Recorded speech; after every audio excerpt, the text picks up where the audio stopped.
ಯಶೋಧಮ್ಮ ಅಕ್ಕನವ್ರ ಬಗ್ಗೆ ಹೇಳ್ಬೇಕಂದ್ರೆ ನಾ ಇನ್ನ 12 ವರ್ಷ ಕೆಳಗೆ ಇನ್ನ ಜಿಲ್ಲಾ ಪಂಚಾಯತ್ ಮೆಂಬರ್ ಆಗಿರಲಿಲ್ಲ.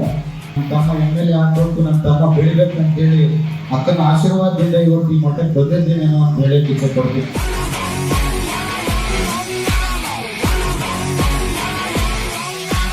ಹೆಡ್ ಕುಕ್ ಆಗಿ ಕೆಲಸ ಮಾಡ್ತಾ ಇದ್ದೆ ಗೌರ್ಮೆಂಟ್ ಸ್ಕೂಲಲ್ಲಿ.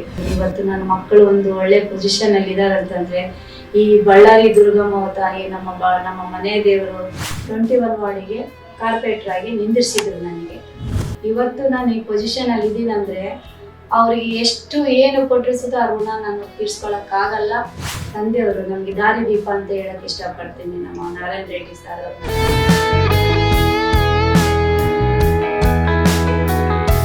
ಈ ಕೇಸ್ಗಳು ಅಂತಂದ್ರೆ ಏನ್ ಗೊತ್ತಿಲ್ಲ ನನಗೆ.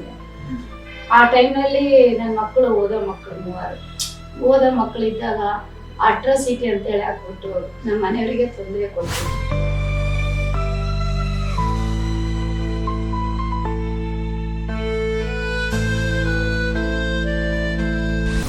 ಆ ಕೆಲಸಗಳಲ್ಲಿ 2014ರಲ್ಲಿ ನಾನು ಯಾವಾಗ ಮಾನವ ಹಕ್ಕುಗಳ ಅಧ್ಯಕ್ಷ ಆದ್ನೇನೋ ಅವಾಗ್ಲಿದ್ದಾನು ನಂದು ಕಷ್ಟಗಳ ದಿನಗಳಂತೇಳಿ ನಾನು ಈ ಟೈಮ್ನಲ್ಲಿ ನಮ್ಮ ಬೆನ್ನಿಂದ ಇರೋರು ಅಂತಂದ್ರೆ ನನಗೆ ನಾರಾಯಣ ರೆಡ್ಡಿ ಸರ್ ಬಿಟ್ಟು ನನಗೆ ಬೇರೆ ಯಾರಿಲ್ಲ. ಆ ಟೈಮ್ನಲ್ಲಿ ನನಗೆ ರಾಜಕೀಯ ಅಂದ್ರೆ ಏನು ಗೊತ್ತಿಲ್ಲ. ಇದ್ರು ಅಂತ ಹೇಳ್ಬಿಟ್ಟು ಅವ್ರ ಹೆಸರು ಎಲ್ಲಿ ಬಳಕೆ ಮಾಡ್ತಿರ್ಲಿಲ್ಲ ನಾನು. ಬಟ್ ಏಕಾಂಗಿಯಾಗಿ ಹೋರಾಡಿರೋದು. ಬಟ್ ಯಾವುದೇ ಕೆಲಸ ಆಗಿರ್ಲಿ, ಯಾವುದೇ ಕೇಸ್ ಬಂದಿರ್ಲಿ, ಯಾವುದೇ ನನ್ನ ಮೇಲೆ ಕೇಸ್ ಆಗಿರ್ಲಿ, ಏಕಾಂಗಿಯಾಗಿನೇ ಅಡ್ಡಾಡಿರೋದು. ಏನೋ ಆಸ್ತಿ ಇದ್ರೇನೆ, ಬಂಗಾರ ಇದ್ರೇನೆ ನಮ್ಗೆ ಅವ್ರು ನೋಡ್ಯಾರ ಅನ್ನೋ ಒಂದು ಉದ್ದೇಶ ಇಲ್ಲ. ನನಗೆ ಪ್ರೀತಿ ವಿಶ್ವಾಸ ಎಲ್ಲಿತ್ತಂದ್ರೆ ನನ್ನ ಪ್ರಾಣ ಸುತ್ತನ ಕೊಡಕ್ಕೆ ಇಷ್ಟ. ನನಗೆ ಭಗವಂತ ಕೊಟ್ಟಿರೋ ಈ ಮರ್ಯಾದೆ, ಈ ಜನ ಪ್ರೀತಿ, ಈ ನಮ್ಮ ಭರತ್ ರೆಡ್ಡಿ, ನಮ್ಮ ನಾರಾಯಣ ರೆಡ್ಡಿ ಅವರು ಕೊಟ್ಟಿರೋ ದಾರಿಗೆ ಇವತ್ತು ನನಗೆ ಸಾಕು ಸರ್. ಈ ಜನ್ಮಕ್ಕ ನನಗೆ ಏನು ಬೇಡ ಸರ್. ಕೋಟಿಗಟ್ಟಲೆ ಇರೋನು ಒಂದು 20 ಊಟಿಗಲ್ಲ ಸರ್. ಅದು ಕೂಲಿ ಮಾಡೋನು ಅದೇ ಊಟಕ್ಕಲ್ಲ ಸರ್. ಬಟ್ ಅವರಲ್ಲಿ ಇರೋಂಥ ಖುಷಿ ನಾವು ಕಾಣ್ಬೇಕು ಸರ್. ನಮ್ಮ ಥರ ಸಂಸ್ಥೆ ಐತಂದಾಗ ಸ್ಕೂಟಿ ತಗೊಳ್ಳೋದು ಹೋಗೋದು. ಬಟ್ ಏನಾಗ್ತೈತೆ ಅಂತಂದು ನಮ್ಮ ಪ್ರಾಣಕ್ಕೆ ನಾವು ಯಾವತ್ತಿಗೆ ನಾವು ಇಲ್ಲಿ ಜರ್ದಿಲ್ಲ, ಯಾವತ್ತಿಗೆ ನಾವು ಬೈಬಿದ್ದಿಲ್ಲ. ಒಬ್ರಿಗೆ ಅನ್ಯಾಯ ಆಗಿದೆ ಅಂತಂದ್ರೆ ಅದು ಎನಿ ಟೈಮು, ಎನಿ ಸೆಕೆಂಡ್, ಯಾವುದೇ ನೈಟ್ ಆಗಿರ್ಲಿ ನಾವು ಹೋರಾಡೋದು.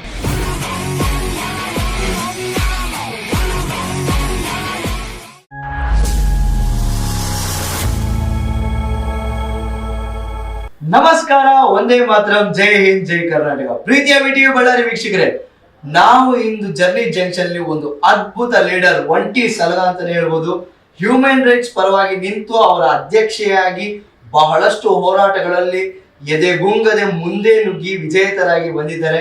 ಅವರೇ ನಿಮ್ಮೆಲ್ಲರ ಪ್ರೀತಿಯ Yashoda ma'am. Welcome to the show ma'am. ನಮಸ್ಕಾರ ಮೇಡಮ್. ಹೇಗಿತ್ತು ನಿಮ್ಮ ಇವತ್ತಿನ ದಿನ? ನಮ್ದು ಇವತ್ತಿನ ದಿನ ಅಂತಂದ್ರೆ ಬಹಳಷ್ಟು ಕಷ್ಟಗಳೆಲ್ಲ ಬಂದಿದ್ದೀವಿ. ಇವತ್ತು ಉತ್ತಮ ಸ್ಥಾನದಲ್ಲಿ ಇದೀವಿ ಅಂತ ಹೇಳಿ ನಮ್ಮ ಆದ್ರೆ ಬಂಗಾರ ದುಡ್ಡು ಇದ್ರೇನೆ ಉತ್ತಮ ಸ್ಥಾನ ಅಲ್ಲ, ಸಮಾಧಾನನೇ ಮುಖ್ಯ. ಇವತ್ತಿನ ದಿನ ಸಮಾಧಾನದಲ್ಲಿ ಇದೀವಿ. ಸೊ ಮೇಡಮ್, ನಮ್ಮ ಜರ್ನಿ ಜಂಕ್ಷನ್ ಅಲ್ಲಿ ಪ್ರತಿಯೊಬ್ಬ ಬಾರಿ ಏನು ಕೇಳ್ತೀವಿ ಅಂದ್ರೆ, ನಿಮ್ಮ ಚಿಕ್ಕಂದ್ರಿಂದ ಇಂದಿನವರೆಗೆ ನಡೆದು ಬಂದ ಪಯಣವನ್ನು ಮೆಲುಕು ಹಾಕೋದೇ ನಮ್ಮ ಜರ್ನಿ ಜಂಕ್ಷನ್ ಆಗಿರುತ್ತೆ. ಸೊ ನಿಮ್ಮ ಚಿಕ್ಕ ವಯಸ್ಸಿನಲ್ಲಿ ಯಾವ ಅನುಭವಗಳಾಗಿದ್ವು? ನಿಮ್ಮ ಶಾಲಾ ವಯಸ್ಸಿನಲ್ಲಿ ನೀವು ಏನ್ ಮಾಡ್ಕೊಂಡಿದ್ರಿ? ನಿಮ್ಮ ಕನಸು ಏನಾಗಿತ್ತು? ನಿಮ್ಮ ಗುರಿ ಆಗೇನಿತ್ತು? ಅವಾಗ ಚಿಕ್ಕ ಮಕ್ಕಳು ಇರೋ ಕಾಲಕ್ಕೆ ಅದೇನು ಅನಿಸ್ತಾ ಇರ್ಲಿಲ್ಲ ನಮಗೆ. ಬಟ್ ಓದೋದಾಗಿರ್ಲಿ, ಮತ್ತೆ ಅಷ್ಟೇನು ಎಜುಕೇಶನ್ ಸುತ್ತ ನಮ್ದು ಆಗಿರ್ಲಿಲ್ಲ. ಆಮೇಲೆ ನಾವು ಓದಿರೋದು ಚಿಕ್ಕ ವಯಸ್ಸಿಗೆ, ನಮ್ಮ ಅಮ್ಮಗೆ 4 ಜನ ಹೆಣ್ಮಕ್ಳು, ಆ ಥರ ಅಂತ ಹೇಳ್ಬಿಟ್ಟು ಒಬ್ಬೊಬ್ಬರಿಗೆ ಮದುವೆ ಮಾಡೋದು. ನಮಗೆಲ್ಲ ಅವಾಗ ಈಗಿನ ಕಾಲಕ್ಕೆ ನೋಡ್ಕೊಂಡ್ರೆ ಅವಾಗ ಮೈನರ್ನಾಗೆ ನಮಗೆ ಮ್ಯಾರೇಜ್ ಆಗಿರೋದು. ಅಂದ್ರೆ ಆ ಟೈಮ್ನಲ್ಲಿ ಬಂದಿರಕ್ಕಿಲ್ಲ ಅವಾಗ. ಇವಾಗ ಏನು ನಮ್ಮ 15 ವರ್ಷ ಆದ್ಮೇಲೆ ಮದುವೆ ಮಾಡ್ಬೇಕಂತ ಬಂದಿರೋದು. ನಮ್ಗೆಲ್ಲರಿಗೆ 15 ವರ್ಷಕ್ಕೆ ಮದುವೆ ಮ್ಯಾರೇಜ್ ಆಗಿರೋದು. 15 ವರ್ಷಕ್ಕೆ ಮದುವೆ ಆದ್ಮೇಲೆ ನಮ್ಗೆ ಅಂದ್ರೆ ಅತ್ತೆ ಮನೆಯಲ್ಲಿ ಸುತ್ತ ಏನ್ ಕಷ್ಟನೂ ಇರ್ಲಿಲ್ಲ. ನಮ್ದೆಲ್ಲ ಜೈಂಟ್ ಫ್ಯಾಮಿಲಿ ಇತ್ತು. ಅತ್ತೆ ಆಗಿರ್ಲಿ, ಮಾಮರಾಗಿರ್ಲಿ ಬಹಳ ಚೆನ್ನಾಗಿ ನೋಡ್ಕೊಂತ ಇದ್ರು. ಬಟ್ ಯಾವುದೇ ಆಗಿರ್ಲಿ, ನಮ್ಮ 3 ಮಕ್ಕಳನ್ನ ನೋಡ್ಕೊಳ್ಳೋದಾಗಿರ್ಲಿ ಎಲ್ಲ ಚೆನ್ನಾಗೇ ಇತ್ತು. ಆಮೇಲೆ ನಾವೆಲ್ಲ ವೆಹಿಕಲ್ಸ್ ಎಲ್ಲ ಇಟ್ಕೊಂಡಾಗ ಸ್ವಲ್ಪ ಲಾಸ್ ಆದ್ವಿ. ಲಾಸ್ ಆದ್ಮೇಲೆ ಸ್ವಲ್ಪ ನಮ್ಮ ಮನೆಯವರು ಮಿನಿ ಬಸ್ ತರ ಇಟ್ಕೊಂಡ್ಮೇಲೆ ಸ್ವಲ್ಪ ಸಾಲ ಸೂಲ ಸ್ವಲ್ಪ ಜಾಸ್ತಿ ಆಗಿತ್ತು. ಬಟ್ ಅದನ್ನೆಲ್ಲ ದೊಡ್ಡವರೇ ನೋಡ್ಕೊಂಡು ಬರ್ತಾ ಇದ್ರು, ಅಷ್ಟೇನು ಅನಿಸ್ತಿರ್ಲಿಲ್ಲ. ಆಮೇಲೆ 2004ರಲ್ಲಿ 2002ರಲ್ಲಿ ಸ್ವಲ್ಪ ತುಂಬಾ ಮನೆಯಲ್ಲೆಲ್ಲ ಕಷ್ಟ ಅಂತೇಳಿ ಬಂದಾದ್ಮೇಲೆ ಸ್ವಲ್ಪ ಮಕ್ಕಳ ಎಜುಕೇಶನ್ ಇತ್ತು. ಇದ್ದಾಗ ಒಂದು ಸ್ಕೂಲಲ್ಲಿ MPJL ಅಂತೇಳಿ ಒಂದು ಕೆಲಸ ಕೆಲಸ ಇತ್ತು. ಒಂದು 1500 ಏನೋ ಕೊಡ್ತಾ ಇದ್ರು. ಸಾಲಿ ಬಿಟ್ಟಂತ ಮಕ್ಕಳನ್ನ ಸೇರ್ಸೋದು. ಆಮೇಲೆ ಅದ್ರ ಸರಿಯಾಗಿ ಹೆಡ್ ಕುಕ್ ಆಗಿ ಕೆಲಸ ಮಾಡ್ತಾ ಇದ್ದೆ ಗೌರ್ಮೆಂಟ್ ಸ್ಕೂಲಲ್ಲಿ. ಬಟ್ ನನ್ನ ಕಷ್ಟ ಅಂತಂದ್ರೆ ಹಂತವಾಗಿ ಬಟ್ ಒಂದೊಂದು ಸ್ಟೆಪ್ ಬೈ ಸ್ಟೆಪ್ ಬಂದಾಗ ಅದನ್ನೆಲ್ಲ ಅದೇ ಒಂದೊಂದು ಕೆಲಸ ಒಂದೊಂದು ಪಾಠ ಕಲಿಸಿರೋದು ನನಗೆ. ಬಹಳಷ್ಟು ಪಾಠ ಕಲಿಸಿ ಪ್ರತಿಯೊಂದು ಆಗಿರಲಿ, ನಾವು ಕಷ್ಟದಲ್ಲಿ ಮುಂದೆ ಬಂದಿರೋದಾಗಿರ್ಲಿ, ಇವತ್ತು ನನ್ನ ಮಕ್ಕಳು ಒಂದು ಒಳ್ಳೆ ಪೊಸಿಷನ್ ಅಲ್ಲಿ ಇದ್ದಾರೆ ಅಂತಂದ್ರೆ ಈ ಬಳ್ಳಾರಿ ದುರ್ಗಮ್ಮ ತಾಯಿ ನಮ್ಮ ಮನೆ ದೇವರು ನಮಗೆ ದೊಡ್ಡವರ ಆಶೀರ್ವಾದ ಎಲ್ಲರಿಂದನೇ ಇವತ್ತು ನನ್ನ ಮಕ್ಕಳ ಜೀವನ ಚೆನ್ನಾಗಿದೆ. ಅದನ್ನ ನೋಡಿ ನಾನು ತುಂಬಾ ಖುಷಿ ಪಡ್ತಾ ಇದ್ದೀನಿ. ಇವತ್ತು ಎಲ್ಲರ ಅನ್ಕಂತಾರ ಮನೆ ಇದ್ರೇನೆ ನಾವು ಸೆಟ್ಲ್ ಆಗಿದ್ದೀವಿ, ನಮ್ ದುಡ್ಡಿದ್ರೇನೆ ಸೆಟ್ಲ್ ಆಗಿದ್ದೀವಿ, ಆಮೇಲೆ ಬಂದ್ಬಿಟ್ಟು ನಾವು ಬಹಳಷ್ಟು ನಮ್ಗೆ ಏನ್ ಆಸ್ತಿ ಇದ್ರೇನೆ ಸೆಟ್ಲ್ ಆಗಿದ್ದೀವಿ. ಅದೆಲ್ಲ ಒಂದು ಪಕ್ಕಕ್ಕೆ ಇಟ್ರೆ ಮನಸ್ಸು ಸಮಾಧಾನನೇ ದೊಡ್ಡ ಆಸ್ತಿ ಅಂತ ಹೇಳಿ ನಾನು ಈ ಟೈಮಲ್ಲಿ ನಾನು ನಿಮ್ಮ ಹತ್ರ ಹೇಳ್ತಾ ಇದ್ದೀನಿ. ನಿಜಕ್ಕೂ ಮೇಡಮ್ ಅದ್ಭುತ ಅನ್ಸುತ್ತೆ. ನೀವೇನಾಗುತ್ತೆ ಅಂದ್ರೆ ಮೇಡಮ್, ಇವಾಗ ಬಹಳಷ್ಟು ಹೋರಾಟಗಳಲ್ಲಿ ನೀವು ಮುಂಚೂಣಿಲಿರ್ತೀರಾ, ಅದ್ರ ಜೊತೆಗೆ ಕಾರ್ಪೊರೇಟರ್ ಆಗಿ ನೀವು ಒಂದು ಸಲ ಇಲ್ಲಿ ಕಾರ್ಪೊರೇಟ್ ಎಲೆಕ್ಷನ್ ಸಹ ನಿಂತಿರ್ತೀರಾ. ನಿಮ್ಮ ಜೀವನದಲ್ಲಿ ಇಷ್ಟೊಂದು ಬದಲಾವಣೆಗಳಾಗಬೇಕಾದ್ರೆ ನಿಮ್ಮ ಮನೆಯ ವಾತಾವರಣ ಹೇಗಿತ್ತು? ನಮ್ಮ ವಾತಾವರಣದಲ್ಲಿ ಬಂದ್ಬಿಟ್ಟು ನಾನು ಜೀನ್ಸ್ ಒಂದು ಫ್ಯಾಕ್ಟ್ರಿನಲ್ಲಿ ಕೆಲಸ ಮಾಡಕ್ ಹೋದಾಗ ಒಬ್ರು ಶಾಂತಮ್ಮ ಭಾಗ್ಯ ಅಂತ ಹೇಳ್ಬಿಟ್ಟು ನಮ್ಮ ಸಿಸ್ಟರ್ ಅವರು ಮೆಂಬರ್ಶಿಪ್ ಆಗಕ್ಕೆ ಹೇಳಿದ್ರು JDS ನಲ್ಲಿ. ಹೇಳಿದಾಗ ಮೆಂಬರ್ಶಿಪ್ ಆದಾಗ JDS ಆಫೀಸ್ನಲ್ಲಿ ಯಾವುದೇ ಮೀಟಿಂಗ್ ಇದ್ರು, ಯಾವುದು ಏನಾದ್ರು ಮೀಟಿಂಗ್ ನಡೆದಾಗ ಆಗ ಪೂರ್ತಿ ಮಾತ್ರ ಕಾಲ್ ಬರ್ತಾ ಇತ್ತು. ಆದ್ರೆ ಎಲ್ಲ ಕೆಲಸ ಎಲ್ಲ ಬಿಟ್ಬಿಟ್ಟು ಹೋಗಕ್ ಆಗ್ತಿರ್ಲಿಲ್ಲ ನಮಗೆ. ಯಾಕಂದ್ರೆ ನನಗಾದಂಥದ್ದು ಒಂದು ಜವಾಬ್ದಾರಿ ಇತ್ತು, ನನ್ನ 3 ಮಕ್ಳು ಜವಾಬ್ದಾರಿ ಇತ್ತು, ನನ್ನ ಗಂಡಂದು ಜವಾಬ್ದಾರಿ ಇತ್ತು. ಆ ಟೈಮ್ನಲ್ಲೆಲ್ಲ ನಾನು ಎಲ್ಲಾದ್ರನ್ನ ನಾನೇ ಸಂಭಾಳಿಸ್ಕೊಂಡು ಹೋಗ್ಬೇಕಾದಾಗ ಆ ಮೀಟಿಂಗ್ ಒಂದೇ ಅಟೆಂಡ್ ಆಗ್ತಾ ಇದ್ದೆ. ಆ ಥರ ಹೋಗೋದು ಬರೋದು ಮಾಡ್ತಾ ಇದ್ವಿ. ಆ ಟೈಮ್ನಲ್ಲಿ ಅನ್ಕೊಳ್ಳಾರ್ದಂಗೆ ಅನ್ಎಕ್ಸ್ಪೆಕ್ಟೆಡ್ ಆಗಿ ನಮ್ಮ ಸೂರ್ಯನಾರಾಯಣ ರೆಡ್ಡಿ ಸಾರ್ ಅವರು 21 ವಾರ್ಡಿಗೆ ಕಾರ್ಪೊರೇಟರ್ ಆಗಿ ನಿಂದಿರ್ಸಿದ್ರು ನನಗೆ. ಆ ಟೈಮ್ನಲ್ಲಿ ನನಗೆ ರಾಜಕೀಯ ಅಂದ್ರೇನೆ ಏನು ಗೊತ್ತಿಲ್ಲ. 2013 ಹೌದೌದು. ಆ ಟೈಮ್ನಲ್ಲಿ ಆಗಿದ್ದಾಗ JDS ಪರವಾಗಿ ನಾನು ನಮ್ಮ ತಂದೆಯವರು ನಮ್ಗೆ ದಾರಿದೀಪ ಅಂತ ಹೇಳಕ್ ಇಷ್ಟಪಡ್ತೀನಿ ನಮ್ಮ ನಾರಾಯಣ ರೆಡ್ಡಿ ಸರ್ ಅವ್ರನ್ನ. ಇವತ್ತು ನಾನು ಈ ಪೊಸಿಷನ್ ಅಲ್ಲಿ ಇದ್ದೀನಂದ್ರೆ ಅವ್ರಿಗೆ ಎಷ್ಟು ಏನು ಕೊಟ್ಟರು ಸುತ್ತ ಆ ಋಣ ನಾನು ತೀರ್ಸ್ಕೊಳಕ್ ಆಗಲ್ಲ. ಬಟ್ ಈ ತರ ಈ ಪೊಸಿಷನ್ ಅಲ್ಲಿ ಇರ್ತೀವಿ ಅಂತ ಸುತ್ತ ನಾವು ಮನಸ್ಸಿನಲ್ಲಿ ಅನ್ಕೊಂಡಿರ್ಲಿಲ್ಲ. ಬಟ್ ಅದೇ ನನಗೆ ದಾರಿದೀಪ ಆಗಿ ಒಂದು ದೇವರಾಗಿ ಬಂದಿದ್ದಾನೆ. ಇವತ್ತಿನ ನೀನ್ ನಿಂದಿರ್ತೀಯೋ ಸೋಲ್ತೀಯೋ ಗೆಲ್ತೀಯೋ ಆದ್ರೆ ಒಂದು ಹೆಸರು ಇರುತ್ತೆ ಅಂತ ಹೇಳಿದಾರಲ್ಲ, ಇವತ್ತು ಆ ಹೆಸರು ಕೊಟ್ಟ ಪುಣ್ಯಾತ್ಮ ಯಾರು ಅಂತಂದ್ರೆ ನಾನು ನಾರಾಯಣ ರೆಡ್ಡಿ ಸರ್ ಅವ್ರನ್ನ ಹೇಳಕ್ ಬಯಸ್ತೀನಿ. ನಾನು ನಿಜಕ್ಕೂ ಖುಷಿ ಅನ್ಸುತ್ತೆ. ನಿಮ್ಗೊಂದು ದಾರಿ ದೀಪವಾಗಿ ಅವರು ನಿಮಗೆ ದಾರಿಯನ್ನು ತೋರಿಸ್ಕೊಟ್ಟಿರ್ತಾರೆ. ಸೊ ನೀವು ಈ ದಾರಿಯಲ್ಲಿ ನಡೆಯಲಿಕ್ಕೆ ಮುಂಚೆ ನಿಮ್ಮ ಅನುಭವಗಳು ಏನಾಗಿತ್ತು? ನಿಮ್ಮ ಶಾಲಾ ದಿನಗಳಲ್ಲಿ ನೀವು ಹೇಗಿದ್ರಿ? ಇದೇ ಮಾಮೂಲಾಗಿ ಆಡೋದು, ಅಂದ್ರೆ ಅಷ್ಟು ಜವಾಬ್ದಾರಿ ಇರೋದಿಲ್ಲ. 15 ವರ್ಷಕ್ಕ 12 ವರ್ಷಕ್ಕ ಆ ತರ ಯಾವಾಗ ಏನಿರಲ್ಲ. ಸಿಕ್ಕಾಪಟ್ಟೆ ಮಕ್ಕಳು ಸರಿಗೆ ಆಡೋದು ಬರೋದು, ಅಂದ್ರೆ ಜವಾಬ್ದಾರಿ ಅನ್ನೋದು ಭಾರಿ ಕಡಿಮೆ ಆಗಿರುತ್ತೆ. ಯಾವಾಗ ಮ್ಯಾರೇಜ್ ಯಾವಾಗ ಆದ್ಮೇಲೆ ಖುಷಿ ಘಟನೆಗಳು ಏನು ಬದಲಾವಣೆಗಳು ಅಂತವೇ ನಾವು ಕಂಡು ಬಂದಿಲ್ಲ. ಆದ್ರೆ ಮನೆಯಾಗ ಸ್ವಲ್ಪ ಬಡತನ, ಆದ್ರೆ ನಮ್ಮ ಅಪ್ಪವರು ಒಂದು ಟೈಮ್ ನಲ್ಲಿ ಒಳ್ಳೆ ರಿಚ್. ಬಟ್ ಆ ಸ್ವಲ್ಪ ತಾಯಿಯವ್ರದ್ದು ಎಲ್ಲ ಸ್ವಲ್ಪ ಘಟನೆಗಳು ಏನೇನೋ ನಡೆದು ಅಷ್ಟು ನಮ್ಗೆ ತಿಳಿದಿಲ್ಲ. ಬಟ್ ನಮ್ಮ ಮ್ಯಾರೇಜ್ ಆದ್ಮೇಲೆ ಸ್ವಲ್ಪ ನಮ್ಗೆ ಅಂದ್ರೆ 15 ವರ್ಷಕ್ಕೆ ಸ್ವಲ್ಪ ಮೇಜರ್ ಸ್ವಲ್ಪ ತಲೆ ಹೊಳಿತಾ ಇತ್ತು. ಮ್ಯಾರೇಜ್ ಆದ್ಮೇಲೆ ಎಲ್ಲ ರೀತಿಯಲ್ಲಿ ನೋಡ್ಕೊಂಡು ಹೋದಾಗ ಪ್ರತಿಯೊಂದು ನನ್ನ ಮಕ್ಕಳ ಜೀವನ ಆಗಿರ್ಬೋದು, ನಂದಾಗಿರ್ಬೋದು, ತಂದೆ ತಾಯಿದು ಅಷ್ಟೊಂದು ನಾನು ಆ ಕಡೆಗೆ ಜವಾಬ್ದಾರಿ ಅನ್ನೋದು ಮಕ್ಕಳು ಅಂದ್ರೆ ನಮಗೆ ನೀವು ಚಿಕ್ಕ ವಯಸ್ಸಿಗೆ ಏನು ನಿಮ್ಮ ಅನಿಸಿಕೆಗಳು ಗಟ್ಟ ಆ ತರ ಅವಾಗ ಏನ್ ಅನಿಸ್ತಿರ್ಲಿಲ್ಲ. ಬರ್ತಾ ನಮ್ಗೆ ಅನ್ಸಿರೋದು ರಾಜಕೀಯದಲ್ಲಿ ಬಂದ ಮೇಲೆ ನಾವ್ ಈ ತರ ಹೋರಾಡ್ಬೇಕು, ಜನ ಸೇವೆ ಮಾಡ್ಬೇಕು, ಈ ತರ ಜನಕ್ಕೆ ಏನಾದ್ರು ಒಳ್ಳೇದು ಮಾಡ್ಬೇಕು. ಇವಾಗ ನಾವೇನು ಅಷ್ಟೇ ಹೈಯರ್ ಎಜುಕೇಶನ್ ಮಾಡಿಲ್ಲ, ಒಂದು ಉನ್ನತ ಪೊಸಿಷನ್ ಅಲ್ಲಿ ಇರಕ್ಕೂ ಆಗಲ್ಲ. ಆದ್ರೆ ಕನಿಷ್ಠ ಇದಾದ್ರೂ ಮಾಡೋಣ ಅಂತೇಳಿ ಡಿಸೈಡ್ ಆಗಿ 2013ರಲ್ಲಿ ಅಪ್ಪಾಜಿಯವರು ಏನು ನಮಗೆ ನಾರಾಯಣ ರೆಡ್ಡಿ ಸಾರ್ ಅವರು ಏನು ನಮ್ಗೆ ಕೊಟ್ರು ಅದ್ರ ಮೇಲೆನೆ ನಾವು ನಡ್ಕೊಂಡು ಹೋದ್ವಿ. ಅವಾಗಿಂದಾನೆ ನಮ್ಗೆಲ್ಲ ಅನಿಸ್ತಾ ಇತ್ತು ಪ್ರಪಂಚ ಅಂದ್ರೆ ಹಿಂಗ ಇರ್ತದ, ಈ ಜನ ಅಂದ್ರೆ ಈ ತರ ಇರ್ತಾರ ಅಂತ ಹೇಳ್ಬಿಟ್ಟು ಅವಾಗಿಂದಾನು ನನಗೆ ಅನ್ಸಿರೋದು. ಬಟ್ ಅದಕ್ಕ ಮುಂಚೆ ಏನ್ ಅನ್ಸಿಲ್ಲ. ಮನೆ, ಮಕ್ಕಳು, ಗಂಡ. ಈ ಜನಸೇವೆ ಹೋರಾಟ ಎಲ್ಲ ನಿಮ್ಗೆ ಯಾವ ವಯಸ್ಸಿಂದ ಶುರು ಮಾಡಿ? ನಮಗೆ ಏನಿಲ್ಲ ಅಂದ್ರೆ ಸುತ್ತ ನಂದು ಡೇಟ್ ಆಫ್ ಬರ್ತ್ ಬಂದ್ಬಿಟ್ಟು 1910-14-75 ನಂದು ಡೇಟ್ ಆಫ್ ಬರ್ತ್. ಆ ಟೈಮ್ನಲ್ಲಿ ನಾನು ರಾಜಕೀಯಕ್ಕೆ ಬಂದಾಗ ಸುತ್ತ ಕನಿಷ್ಠ ಏನಿಲ್ಲ ಸುತ್ತ ಒಂದು 27-28 ಆ ಥರ ಇರ್ಬೋದು ನನಗೆ. ಅಂದ್ರೆ ನಾನು ಟ್ಯಾಲಿ ಮಾಡಿರ್ಲಿಲ್ಲ, ಬಟ್ ಇರ್ಬೋದು. ಆ ಟೈಮ್ನಾಗ್ಲಿದ್ದನು ನನಗೆ ಅದೇ ಮನೆ ಕಡೆಗೆ ಸ್ವಲ್ಪ ಮಕ್ಕಳ ಕಡೆಗೆ ಸ್ವಲ್ಪ ಜವಾಬ್ದಾರಿ ಇರೋದಕ್ಕಾಗಿ ನಾನು ಅಷ್ಟು ಇಂಟ್ರೆಸ್ಟ್ ಆಗಿ ನಾನು ಕೊಟ್ಟಿರಲಿಲ್ಲ, ಇದಕ್ಕಂದ್ರೆ ಪಬ್ಲಿಕ್ ಆಗಿ. ಅದು ಏನಾಯ್ತು ಅಂತಂದ್ರೆ ನಮ್ಗೆ ಯಾವಾಗ ನಮ್ಮ ಸುನಾರಾಯಣ ರೆಡ್ಡಿ ಅವರು ನಮ್ಗೆ ಯಾವಾಗ ಒಂದು ಕಾರ್ಪೊರೇಟ್ರಿಗೆ ಎಲೆಕ್ಷನ್ ನಿಂದಿಸಿದ್ರು, ಅವಾಗಿಂದಾನು ಒಂದು ಮನಸ್ಸಲ್ಲಿ ಒಂದು ಏನಾದ್ರೂ ಸಾಧಿಸ್ಬೇಕು ಅನ್ನೋ ಒಂದು ಮನಸ್ಸಲ್ಲಿ ಬಂತು ನನಗೆ. ಸೊ ನಿಮ್ಮ ಜೀವನದಲ್ಲಿ ಅದೇ ಮೊದಲನ ಸವಾಲಾಗಿ?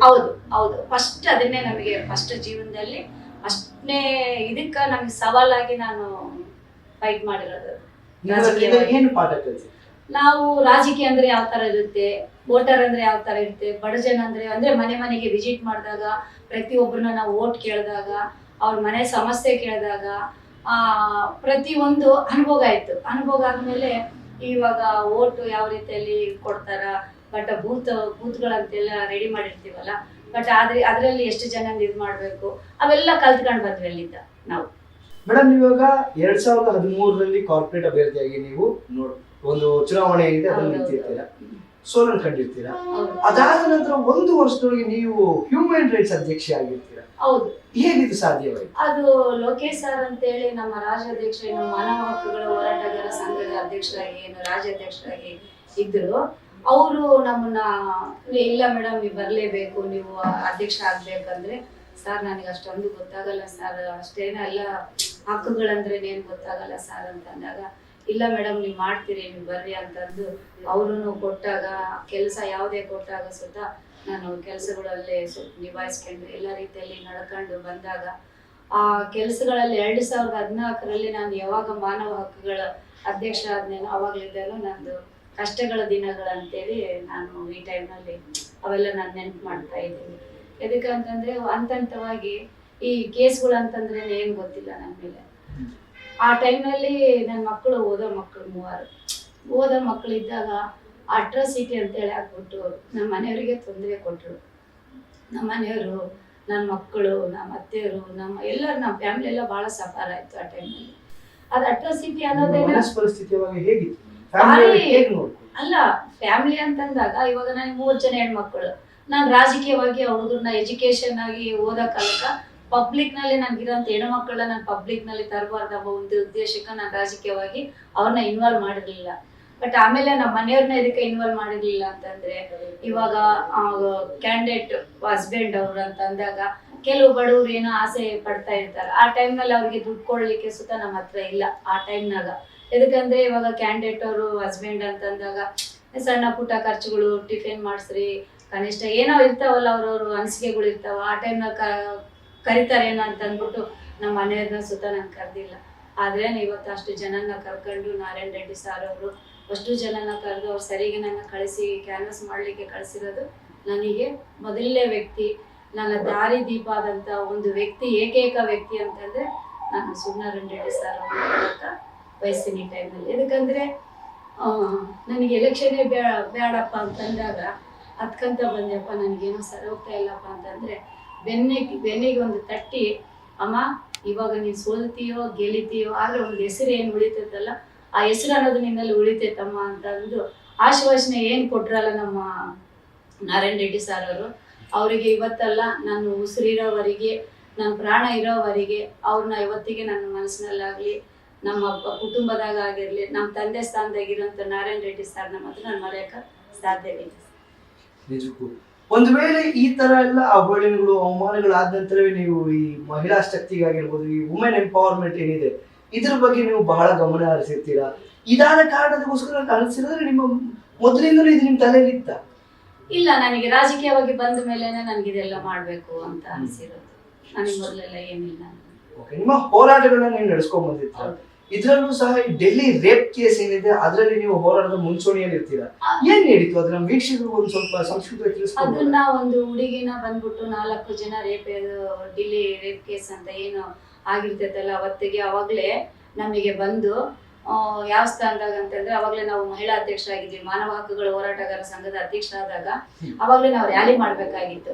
ರ್ಯಾಲಿ ಮಾಡ್ಬೇಕಾದ್ರೆ ಸಿಡಿಪೋ ಮೇಡಮ್ ಅವರು, ಕೃಷ್ಣಮ್ಮ ಮೇಡಮ್ ಅಂತ ಇದ್ದಾಗ ಡಿ ಅವ್ರನ್ನ ಪರಿಚಯ ಮಾಡ್ಕೊಂಡು, ಮತ್ತೆ ಆಶಾ ಕಾರ್ಯಕರ್ತರು, ಆಶಾ ವರ್ಕರ್ ಇರ್ಲಿಲ್ಲ, ಈ ಏನಂತಾರ ಸಹಾಯಕರು, ಟೀಚರ್ಸ್, ಅಂಗನವಾಡಿ ಟೀಚರ್ಸ್, ಆಮೇಲೆ ಸ್ತ್ರೀ ಶಕ್ತಿ ಗುಂಪು, ಅವ್ರನ್ನೆಲ್ಲ ಕರ್ಕೊಂಡು ನಾವು ಇಲ್ಲಿ ದುರ್ಗಮ್ಮ ಗುಡಿಯಿಂದ ಹಿಡಿದು ಆ ರೇಪ್ ಕೇಸಿಗೆ ನಾವು DC ಅವರಿಗೆ ಇದು ಮಾಡ್ಲಿಕ್ಕಾಗಿ ನಾವು ಹೋಗಿದ್ವಿ, ಮೆಮೊರಾಂಡ್ ಕೊಡ್ಲಿಕ್ಕಾಗಿ. ಅವತ್ತು ದೊಡ್ಡದಾಗಿ ನಾವು ರ್ಯಾಲಿ ಮಾಡಿದ್ವಿ ನಾವು ಅವತ್ತಿನ ದಿನ ಒಂದು ಆ ಹುಡುಗಿ ಬಗ್ಗೆ. ನಿಮಗೆ ಸಿಕ್ಕಿದ ವಿಜಯ ಏನು? ವಿಜಯ್ ಭಾಳ ಚೆನ್ನಾಗಾಯ್ತು, ಎಲ್ಲರೂ ಭಾಳ ಚೆನ್ನಾಗಿ ಮಾಡಿದ್ರು ಅಂತ ಹೇಳಿದ್ರು. ಬಟ್ ಎಲ್ಲ ರೀತಿಯಲ್ಲಿ ಪೇಪರ್ನಾಗೆಲ್ಲ ಬಂತು, ಆಮೇಲೆ ಎಲ್ಲ ಕಡೆಗೆ ಇದಾಯ್ತು ಚೆನ್ನಾಗಿ ಮಾಡಿದಾರೆ ಅಂತ. ಅವತ್ತಿಂದನೂ ಬಹಳ ಜನ ಹೆಣ್ಮಕ್ಳು ಏನೇ ಸಮಸ್ಯೆ ಬಂದ್ರೆ ನಮ್ ನಂಬರ್ ತಗೊಂಡು ಪ್ರತಿ ಒಬ್ರು ಆಗ್ಲಿ, ನಮ್ದು ಐಡೆಂಟಿ ಕಾರ್ಡ್ ಹಾಕ್ಸಿದ್ದೆ, ಅವತ್ತಿಂದನೂ ಪ್ರತಿ ಒಬ್ರು ಫೋನ್ ಮಾಡೋರು, ಮೇಡಮ್ ಈ ತರ ಇದೆ ನನ್ ಕಷ್ಟ, ಈ ತರ ಇಲ್ಲ ಅಂತಂದ್ರೆ ರಾತ್ರಿ ಅನ್ನೋದಿಲ್ಲ ಹಗಲು ಅನ್ನೋದಿಲ್ಲ, ರಾತ್ರಿ 1 ಗಂಟೆಗಾಗ್ಲಿ ನಾವು ಹೋಗೋರು, 2 ಗಂಟೆಗಾಗ್ಲಿ ನಾವು ಹೋಗೋರು. ಬಟ್ ಈ ತರ ಸಮಸ್ಯೆ ಐತೆ ಅಂದಾಗ ಸ್ಕೂಟಿ ತಗೊಳ್ಳೋದು ಹೋಗೋದು. ಬಟ್ ಏನಾಗ್ತೈತೆ ಅಂತಂದು ನಮ್ಮ ಪ್ರಾಣಕ್ಕೆ ನಾವು ಯಾವತ್ತಿಗೆ ನಾವು ಹಿಂದೆ ಜರ್ದಿಲ್ಲ, ಯಾವತ್ತಿಗೆ ನಾವು ಭಯ ಬಿದ್ದಿಲ್ಲ. ಒಬ್ರಿಗೆ ಅನ್ಯಾಯ ಆಗಿದೆ ಅಂತಂದ್ರೆ ಅದು ಎನಿ ಟೈಮು ಎನಿ ಸೆಕೆಂಡ್ ಯಾವುದೇ ನೈಟ್ ಆಗಿರ್ಲಿ ನಾವು ಹೋರಾಡೋಣ. ಇಂದು ನೀವು ಹೋರಾಟಗಳನ್ನು ನಡೆಸ್ಕೊಂಡೇ ಬಂದಿದ್ದೀರಾ. ಇದರಲ್ಲಿ ನನ್ನ ಕಿವಿಗೆ ಬಿದ್ದ ಒಂದು ವಿಷಯ ಏನಪ್ಪಾ ಅಂದ್ರೆ, ಬಹಳಷ್ಟು ಹಾಸ್ಪಿಟಲ್ಗಳಲ್ಲಿ ಈ ತರ ಒಂದು ಫೇಕ್ ಡೆತ್ ಕೇಸ್ ಅಂತ ಏನ್ ಮಾಡಿದ್ದಾರೆ, ಸತ್ತಿರೋರು ಇನ್ನೂ ಬದುಕಿದ್ದಾರೆ ಅಂತ ಅವ್ರ ಕುಟುಂಬಗಳ ಹತ್ರ ಹಣ ವಸೂಲಿ ಮಾಡ್ತಾ ಇರ್ತಾರೆ, ಅವ್ರಗಳ ಎಮೋಷನ್ಸ್ ಗಳ ಜೊತೆ ಆಟ ಆಡ್ತಾ ಇರ್ತಾರೆ. ಇದಕ್ಕೆ ಒಂದು ಜೀವ ಆಗಿರುತ್ತೆ, ಅವ್ರ ಮನೆಗೆ ಒಂದು ಮುಖ್ಯ ತಲೆ ಅನ್ನೋದೊಂದು ಸತ್ತಿರ್ತಾರೆ. ಆ ಪರಿಸ್ಥಿತಿಯಲ್ಲಿ ನೀವು ಇದನ್ನ ಹೇಗೆ ಎದುರಿಸಿದ್ರಿ?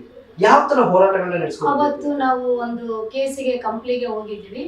ಕಂಪ್ಲಿಗೆ ಹೋದಾಗ ಅಲ್ಲಿ ಒಂದು ಇನ್ಸಿಡೆಂಟ್ ನಡೀತು. ಅವತ್ತಿನ ದಿನ ಹೋಗಿ ನಾವು ಬರೋ ಕಾಲಕ್ಕೆ ನನಗೆ ಈ ತರ ಫೋನ್ ಬಂದು ಹೋದಾಗ ಸತ್ತಿರೋರ್ನ ತಗೊಂಡು ಇಂಟಿಲೆಕ್ಟರ್ ಅಂತ ಏನ್ ಇಟ್ಟಿರ್ತೀವಲ್ಲ ಅದನ್ನ ಇಟ್ಬಿಟ್ಟು ಓಪಡಿಯಲ್ಲಿ 2017ರಲ್ಲಿ ನಡೆದಿರೋಂಥ ಘಟನೆ.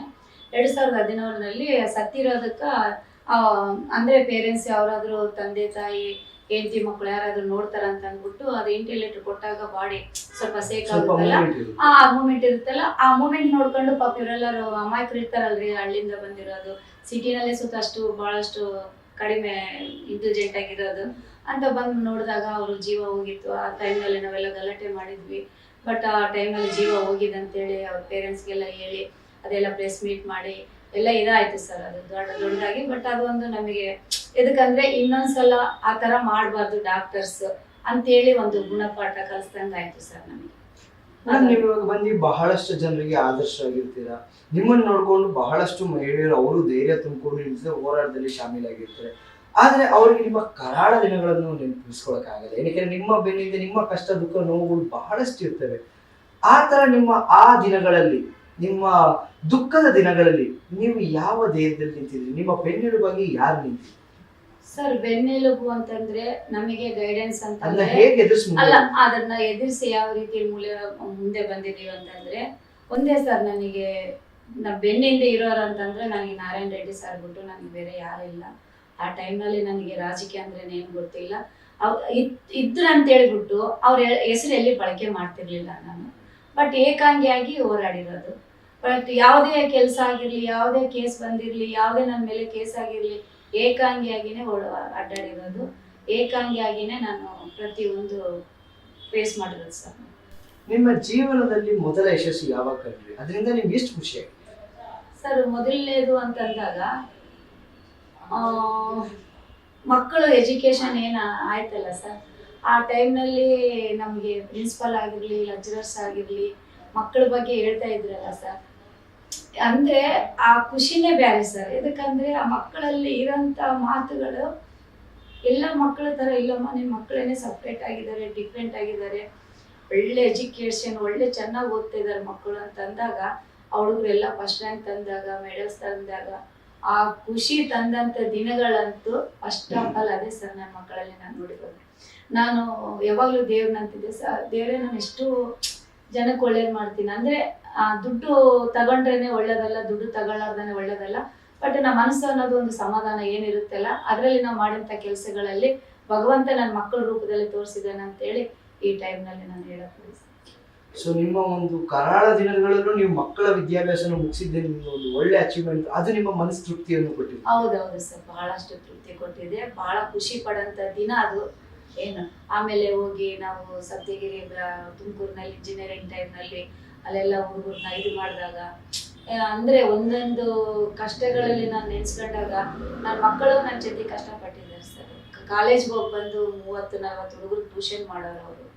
ನಾನು ಒಂದು ಮನೆ ಹತ್ರ ಮನೆಯಾಗಿರೋಳಲ್ಲ, ಕಷ್ಟ ಕಾಲಕ್ಕೆ ಅಂದರೆ ನಾವು ಮನೆ ಮಾಡ್ಕೊಂಡ್ಬಿಟ್ವಿ, ಬಸ್ ಇಟ್ಕೊಂಡಾಗ ತುಂಬ ಕಷ್ಟ ಆಯಿತು.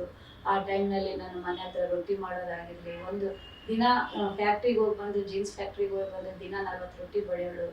ರೊಟ್ಟಿ ಬಡಿದು ಮನೆ ಹತ್ರ ಎಲ್ಲ ಆಂಧ್ರದವರೆಲ್ಲ ತಗೊಂಡು ಆ ದುಡ್ಡು ತಗೊಂಡು ಮಕ್ಕಳ ವಿದ್ಯಾಭ್ಯಾಸಕ್ಕಾಗಿರಲಿ, ಮನೆ ಬಾಡಿಗೆ ಆಗಿರಲಿ, ಮಕ್ಕಳು ಫೀಸ್ ಆಗಿರಲಿ, ಅದರಿಂದನೇ ಎಲ್ಲದನ್ನ ನಾನು ನೋಡ್ಕೊಂತ ನನ್ನ ಕೆಲಸ ನಿಭಾಯಿಸ್ಕೊಂಡು ಬಂದಿರೋ ಸರ್ ನಾನು.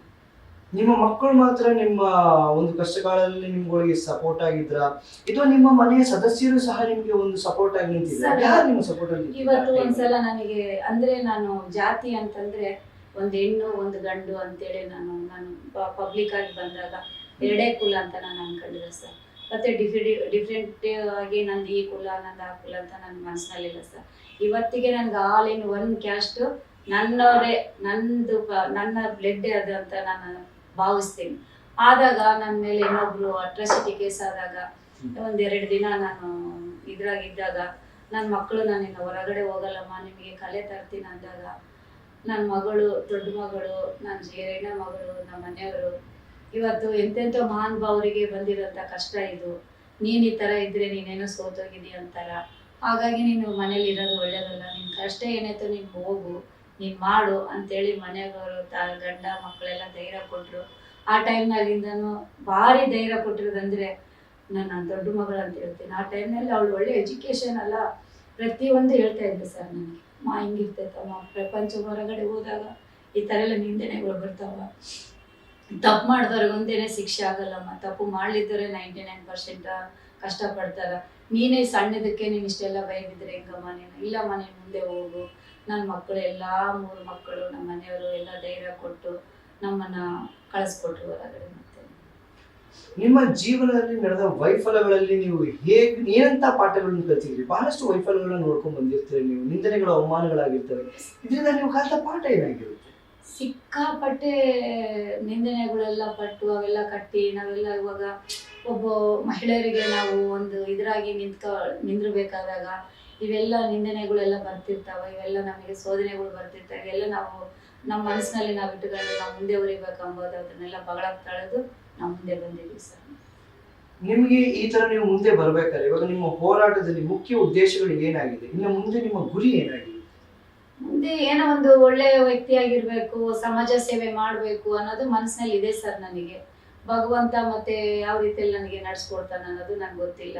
ಆಮೇಲೆ ಫೆಬ್ರವರಿ ತಿಂಗಳಲ್ಲಿ ನಾನು ಉಡಿ ತುಂಬುವ ಕಾರ್ಯಕ್ರಮ ಅಂತ ಮಾಡಿರ್ತೀನಿ. ನಮ್ಮ ಭರತ್ ರೆಡ್ಡಿ ನಮ್ಮ MLA ನಮ್ಮ ಯೂತ್ MLA ಅವ್ರು ಇದಾರಲ್ಲ, ಅವರು ಸಾಕಷ್ಟು ಹಿಂಗ್ ಮಾಡ್ಬೇಕಂತ ಅನ್ಕೊಂಡಿದ್ದೀನಿ ಅಂತಂದ್ರೆ ಅಕ್ಕ ನೀನ್ ಮಾಡಕ್ಕ ಅಂತ ಹೇಳಿದ್ರು. ಹೇಳಿದಾಗ ಅದು ನಮ್ಮ ಭರತ್ ರೆಡ್ಡಿ ಬಳಗ ಅಂತೇಳಿ ನಾವು ಇದು ಮಾಡಿಬಿಟ್ಟು ನಾವು ಉಡಿ ತುಂಬುವ ಕಾರ್ಯಕ್ರಮವನ್ನು ಮಾಡಿದ್ದೀವಿ. ಸಾರ್ ಅವರು ಸುತ್ತ ಒಳ್ಳೆ ಕಾರ್ಯಕ್ರಮ ಮಾಡಿದೆ ಅಂತ ಹೇಳಿದ್ರು. ಅವತ್ತಿನ ದಿನದಿಂದನೂ ನನಗೆ ಭರತ್ ರೆಡ್ಡಿ ಅಂದ್ರೆ ನಾನು ಪಾಲಿಟಿಕ್ಸ್ ನಲ್ಲಿ ಬಂದ್ಬಿಟ್ಟು ನಾನು ಭರತ್ ರೆಡ್ಡಿ, ನಾರಾಯಣ ರೆಡ್ಡಿ ಅಂದ್ರೇನೆ ನನಗೆ ಒಂದು ಅದು ಬ್ಲಡ್ ನಲ್ಲಿ ನನಗಿದೆ. ಬಟ್ ಅದು ಹೆಂಗಿದೆ ಗೊತ್ತಿಲ್ಲ, ಬಟ್ ನನಗಂತಿದೆ ಏನೋ ಆಸ್ತಿ ಇದ್ರೇನೆ ಬಂಗಾರ ಇದ್ರೇನೆ ನಮ್ಗೆ ಅವ್ರು ನೋಡ್ಯಾರ ಅನ್ನೋ ಒಂದು ಉದ್ದೇಶ ಇಲ್ಲ. ನನಗೆ ಪ್ರೀತಿ ವಿಶ್ವಾಸ ಎಲ್ಲಿತ್ತಂದ್ರೆ ನನ್ನ ಪ್ರಾಣ ಸುತ್ತ ನಾನು ಕೊಡೋಕೆ ಇಷ್ಟ. ಆ ಪ್ರೀತಿ ವಿಶ್ವಾಸ ಅವರಲ್ಲಿ ನಾನು ಕಂಡಿನಿ ಅಷ್ಟೇ. ಸೊ ನಿಮಗೆ ಇಲ್ಲಿವರೆಗೂ ಬರ್ಲಿಕ್ಕೆ ನಿಮ್ಮ ಬೆಂಬಲವಾಗಿ ಇದ್ದಿದ್ದವರು ಬಂದು ನಾರಾಯಣ ರೆಡ್ಡಿ ಅವರು ಇದ್ದಾರೆ. ನಾರಾಯಣ ರೆಡ್ಡಿ ಅವರು ಇರ್ತಾರೆ. ಪ್ರತಿಯೊಂದು ಅವ್ರ ಹೆಸರು ನಾನು ಎಲ್ಲಿ ಬಳಕೆ ಮಾಡಲ್ಲ. ಯಾಕಂದ್ರೆ ನನ್ಗೆ ಒಳ್ಳೆ ಮಾರ್ಗದಲ್ಲಿ ನಡೆಸಿದ್ದಾರೆ.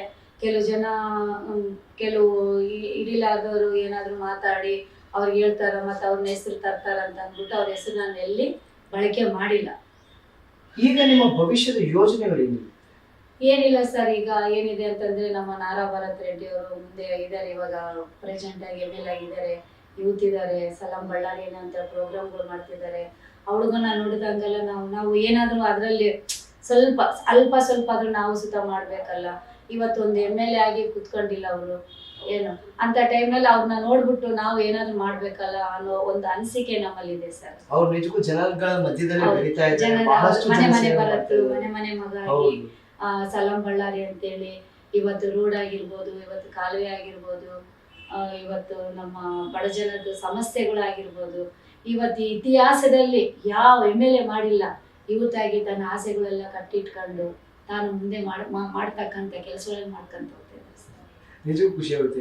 ಅವ್ರನ್ನ ನೋಡ್ಕೊಂಡು ನೀವ್ ಏನೆಲ್ಲ ಕಲ್ತಿದ್ದೀರಾ? ಏನ್ ಪಾಠಗಳನ್ನ? ಸರ್ ಒಂದೇ ನಾನು ಹೇಳಿದ್ದು, ಅಕ್ಕ ಪಕ್ಷಕ್ಕ ನ್ಯಾಯ ಮಾಡ್ಬೇಕು ಅನ್ನೋ ಒಂದು ಮಾತು ನನಗೆ ಹುಡುಗ ಏನು ಭರತ್ ರೆಡ್ಡಿ ಸರ್ ನಮ್ಮ ತಮ್ಮ ಏನು MLA ಅವರು ಹೇಳಿದ್ರಲ್ಲ ಆ ಮಾತಿನ ಥರನೇ ನಾನು ನಡ್ಕೋಬೇಕು ಅನ್ನೋದು ನನ್ನ ಒಂದು ಆಸೆ.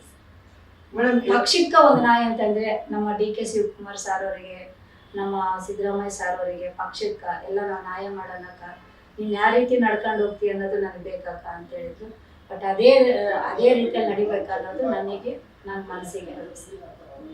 ನಿಮ್ಮ ಜೀವನದಲ್ಲಿ ಇಷ್ಟೊಂದು ನಿಂದನೆಗಳು ನೋಡಿರ್ತೀರ, ಖುಷಿ ಘಟನೆಗಳು ನೋಡಿರ್ತೀರ, ಆದ್ರೆ ನಿಮ್ಮ ಮನಸ್ಸಲ್ಲಿ ಆಳವಾಗಿ ಉಳಿದಿರುವಂತಹ ಮರೆಯಲಾರದ ಘಟನೆ ಅಂದ್ರೆ ಏನು?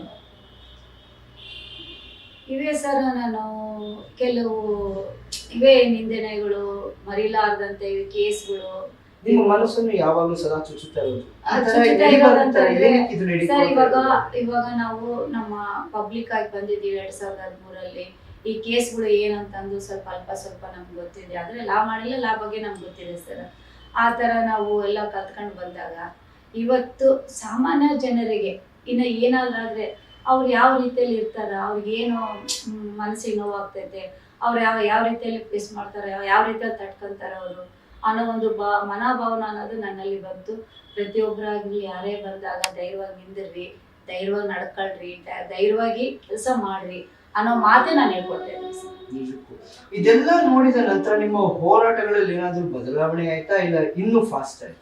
ಸರ್ ಇನ್ನ ಸ್ವಲ್ಪ ಹೆಚ್ಚಿನ ಮಾಡ್ತಾ ಇದ್ದೀನಿ. ಯಾಕಂದ್ರೆ ಸರ್ ಇವಾಗ ಇಷ್ಟೆಲ್ಲ ನಾನು ಫೇಸ್ ಮಾಡಿದವಳು, ಇಷ್ಟೆಲ್ಲ ನನ್ನ ಹಿಂದೆ ಬಂದಾಗ, ಇಷ್ಟೆಲ್ಲ ಕೇಸ್ಗಳಾದಾಗ, ನನಗೆ ಪ್ರತಿ ಒಂದು ನನ್ನಲ್ಲಿ ನಡೆದಾಗ ನಾನಾಗಿ ಮನೆ ಕೂತ್ಕೊಂಡ್ರೆ ಇನ್ನೊಬ್ಬರಿಗೆ ಉದಾಹರಣವಾಗಿ ನಾನು ನಿಂದಿರೋದು ಹೆಂಗ ಸರ್? ಹಂಗಾಗಿ ನಾನು ಸೊ ಒಂದು ಪಕ್ಷ ಹಂಗೆ ಹೇಳಕ್ ಹೋದ್ರೆ ನಿಮ್ಮ ಜೀವನದಲ್ಲಿ ನಡೆದ ಘಟನೆಗಳನ್ನು ನಿಮ್ಮನ್ನು ರೂಪಿಸಿದ್ವು ಅಂತ ಹೇಳೋದು ತಪ್ಪಾಗಲ್ಲ? ಇಲ್ಲ ಸರ್, ಅದೇ ನೀವು ಇದು ಮಾಡ್ತಿದ್ದೀರಲ್ಲ ಮತ್ತೇನಾರ ಸರ್, ನನಗೆ ಎಲ್ಲೋ ಒಂದ್ ಕಡೆಗೆ ಒಂದ್ ಸ್ವಲ್ಪ ಮನಸ್ಸಿಗೆ ಸ್ವಲ್ಪ ಬೇಜಾರು. ಇನ್ನ ಇವತ್ತಿಗಾಗ್ಲಿ ಏನಾದ್ರೂ ಆದ್ರೆ ಪೊಲೀಸ್ ಸ್ಟೇಷನ್ ನಲ್ಲಿ ಹೋದಾಗ ಸಾಮಾನ್ಯ ಜನರಿಗೆ ಖಂಡಿತ ನ್ಯಾಯ ಸಿಗಲ್ಲ. ಬಟ್ ಅವ್ರು ನಮ್ಮ ಹತ್ರ ಬಂದಿದ್ದಾರೆ ಅಂದ್ರೆ ಅವರನ್ನ ನಾವು ಹೋಗಿ ಕರ್ಕೊಂಡ್ಬಂದು ಕೇಸ್ ಇದು ಮಾಡಿದೀವಿ. ಆಲ್ಮೋಸ್ಟ್ ನಾವು ರಾಜಿ ಮಾಡ್ಸೋಕ್ಕೆ ಪ್ರಯತ್ನ ಪಡ್ತೀವಿ. ಇವತ್ತು ಕೋರ್ಟಿಗೆ ಹೋದ್ರೆ ಎಷ್ಟೋ ವರ್ಷಗಟ್ಟಲಾಗುತ್ತೆ ಸರ್. ಪೊಲೀಸ್ ಸ್ಟೇಷನ್ಗೆ ಹೋದ್ರೆ ಪೊಲೀಸರು ಹೆಚ್ಚಿಗೆ ತಲೆ ಕೆಡಿಸ್ಕೊಳ್ಳಲ್ಲ ಸರ್, FIR ಆಗ್ತಾರ ನಡೆ ಅಂತ. ಬಟ್ ಅವ್ರು ಕೋರ್ಟಿಗೆ ಇಟ್ಕೊಳ್ಳೋಕೆ ಅಷ್ಟು ದುಡ್ಡಿರಲ್ಲ ಸರ್ ಅವ್ರ. ಬಟ್ ನಾವೇನು ಮಾಡ್ತೀವಿ, ಇಬ್ಬರಿಗೆ ಸಮಾಧಾನ ಮಾಡಿ ಅವರಿಬ್ಬರಲ್ಲಿ ಕುಂದಿರಿಸಿ ಮೋಟಿವೇಶನ್ ಮಾಡಿ, ನೀವಿಬ್ಬರು ಗಂಡ ಹೆಂಡತಿ ಥರ ಇರ್ರಿ, ಇಲ್ಲಾಂದ್ರೆ ನಿಮ್ಮ ಸಂಸಾರ ಈ ಥರ ಇರುತ್ತೆ, ಹಿಂಗೆ ಮಾಡಿರಿ ಅಂತೇಳಿ ಎಷ್ಟೋ ಸಂಸಾರಗಳನ್ನ ನಾವು ಹೊಂದಾಣಿಕೆ ಮಾಡಿ ಕಳಿಸಿರೋರು ಇದಾವೆ ಸರ್. ಸೊ ನಿಮ್ಮ ಬಳಿಯಲ್ಲಿ ಯಾರೇ ಸಮಸ್ಯೆಗಳನ್ನು ಹೊತ್ಕೊಂಡು ಬಂದ್ರೆ ಅವರ ಪರವಾಗಿ ನೀವು ನೀತಿ ನ್ಯಾಯ ಕೇಳ್ತೀರಿ? ಅಲ್ಲಿ ನ್ಯಾಯ ಕೇಳ್ತೀವಿ ಸರ್. ಪೊಲೀಸ್ ಸ್ಟೇಷನ್ ಆಗಿದ್ದು ಸುತ್ತ ಅದೇ ಡಿಪಾರ್ಟ್ಮೆಂಟ್, ಆಲ್ ಡಿಪಾರ್ಟ್ಮೆಂಟ್ ಸರ್ ಸಾಕಷ್ಟು ಸಹಕಾರ ನಮಗೆ ಹೆಲ್ಪ್ ಮಾಡುತ್ತೆ. ನಾವು ಹೋಗಿವಂತಂದ್ರೆ ಈಗ ಹೇಳ್ರಿ ಮೇಡಮ್ ಅಂತಾರೆ.